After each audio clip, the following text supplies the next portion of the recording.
build day. We're going to do a few different podcasts talking about build day, power day, and grind day to go a little bit more in depth about what each of those are. So, do you want to kick us off with what we say at the beginning of every build day class? Sure. I think I could say it in my sleep at this point. So, at the beginning of every build day class, we will begin with build day, 90% intensity, barbell strength, absolute strength. And what does that mean? Yes.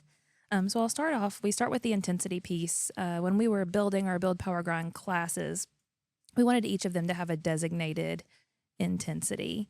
Mm-hmm. So for build day, we chose that 90% intensity because based off of our lift, that was the day that we were going to be going the heaviest. It's the day we're working on absolute strength, barbell strength. The focus is to go heavy on those days. Therefore, your intensity would be higher. And after those days, you're probably going to need a little bit more recovery time. Yeah, for sure. And this is something that we also go a little more in depth with members in the class, but that 90% intensity can also it depends on the context. So that doesn't necessarily mean that you're going to be going as heavy as possible. Like it could mean maybe you're coming in, for example, and just having an off day, and your 90% on that day is not going to look the same as a 90% on a day that you're feeling great and feeling fresh.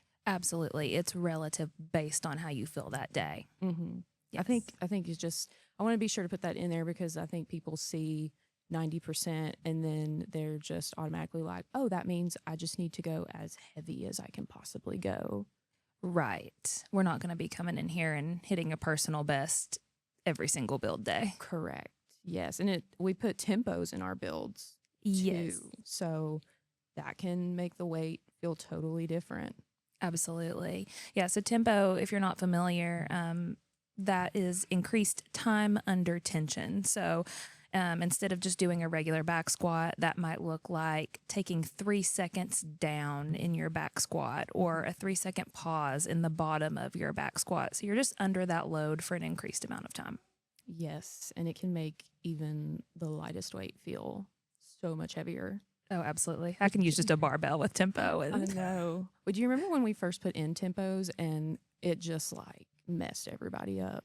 Oh, I know. Because they were getting what they were used to getting with no tempo. And then suddenly we have a 3 second or 4 second, even a 5 second down, like going into a back squat, for example.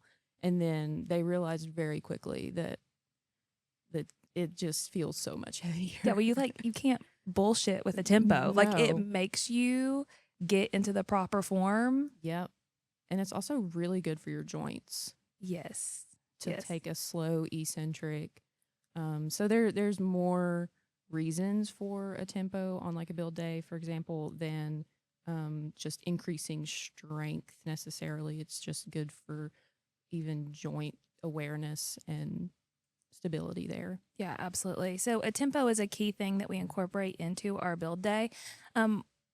While we're here, let's take a second and just identify what are the barbell lifts that we're going to see during a build day. Sure. Well, my favorite is that we do on a build day is bench press. We also do strict press, so just pressing the barbell overhead. We do deadlifts, hip thrusts, back squats, front squats. We've also done lunges and split squats. We with have the barbell before. Did I say deadlift? What am I forgetting? cleans. Cleans. I was like, I know I'm forgetting one. I just can't think what it is. Cleans.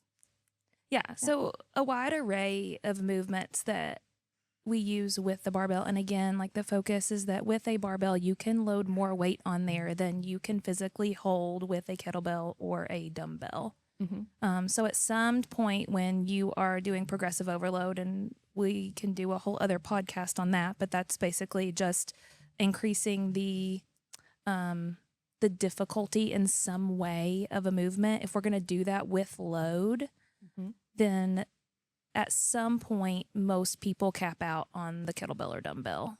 Yeah, especially as you get stronger, you'll just surpass the kettlebell or dumbbell. It still has its benefits, of course. Absolutely. But for example, like in a back squat or a goblet squat with a dumbbell or a kettlebell, you'll eventually surpass what you Yes. can just like hold on to with your hands. Exactly. Yeah. And we'll still incorporate those movements, some in a move or on another day. But we just found that we needed to use the barbell and we needed to use it well.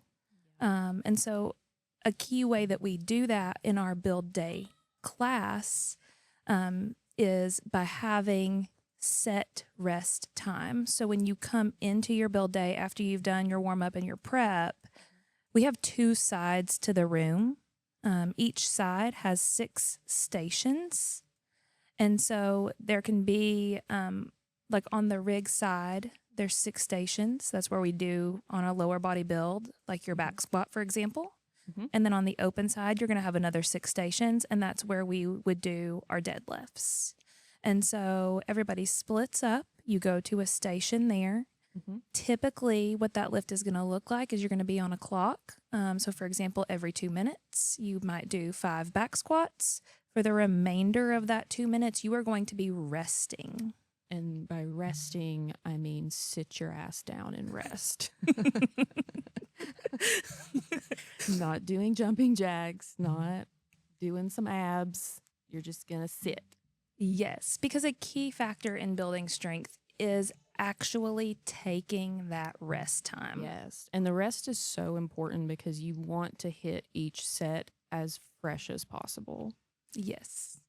And I think that this is something that we often have to educate members on, is if you've been to a lot of like HIIT style workouts and stuff like that, it's a constantly moving workout for an hour.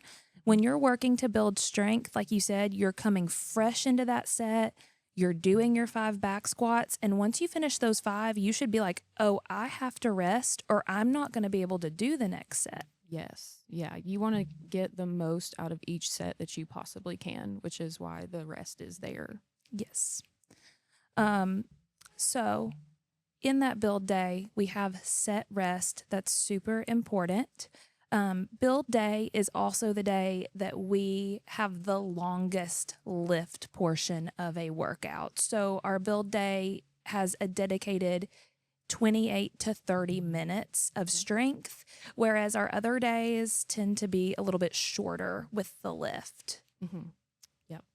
And it all depends upon the move will be, maybe a little bit longer or kind of mid-range on the other days. Yes. So on a build day with that longer lift portion, your move is going to be a little bit shorter, a little bit more like a sprint, which also allows you to hit more of a 90% intensity on that move portion because it's not as long. Right. Yep. And that's usually the intent with the move is to really get your heart rate up in a short amount of time. Yes. It's that 90%. Yeah, absolutely. So I feel like a good way to kind of round off this podcast would be, what's your favorite build day lift? Bench press, without a doubt. So we did bench press this week, and I mean, 5 a.m. is typically whenever I will work out, and like they all know that bench press is my favorite. And I was telling Aaron, one of the trainers here, that one of the reasons bench press is one of my favorites is because when I get to rest, I can sit or lay down on the bench. Yeah. Like if I want to keep laying down, especially at 5 a.m., it's great. Yeah. Like it is actually useful. I mean, sometimes I think it really is useful to actually sit down between your sets. Oh yeah, I do for sure. Yeah. Especially on like when I'm doing deadlifts or something, I will sit in the floor or like sit on the plate stacks. I've seen a couple clients do that. Yeah. I love it. Yeah, I don't mind at all if a member will sit down in between sets. I think that's great. Yeah. What's your favorite? I think my favorite now, it's evolved over the years. I think my favorite to do right now is deadlifts just because they feel good. Yeah. They make my back feel better when I do deadlifts, feel stronger. So we'll say that's your favorite lower body. Do you have a favorite upper body? No, I don't. I I'm just appreciate the kidding. honesty. I'm just kidding. I think if I had to choose, it would be bench press over strict press. Bench press. Yeah. Yeah. I like them both, honestly. I'm more of a upper body gal. If I had to choose a lower body though, it would probably be hip thrust. Yeah. I do enjoy the hip thrust. The hip thrust is a really good movement. It is. It's a hot topic though between members.